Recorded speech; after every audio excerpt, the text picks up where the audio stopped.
Actually या बोगद्याचा शोध कुठं लागला माहिती आहे का? इसवी सन 1455 रोजी दुबईमध्ये एक बोगदा पाडण्यात आला. त्या बोगद्यातून रेल्वे जाणार होती. पण विषय कसा झाला, रेल्वेसाठी त्याखाली यांच्याजवळ कोळसा अवेलेबल नव्हता.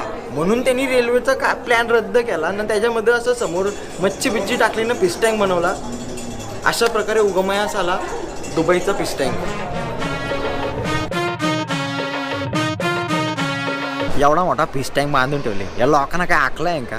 अरे यो फुटला बिटला तर कमी डोक्याला ताप आहे. सगळा कोसलून लाटा येतील ना, साफ करायला कमी त्रास होत असेल. यायला खरी रे बावलट लोक रे. या लोकांना पैसा आहे पण आकला नाही या लोकांना. आजच्या गावात मुतारी पण झुंबर लावला नाही या लोकांनी. इथं आमच्या हॉलमध्ये झुंबर नाही. नको तिथं पैसा घालवताना लोक बाबा पैसा रास झाला ना लोकांजवळ.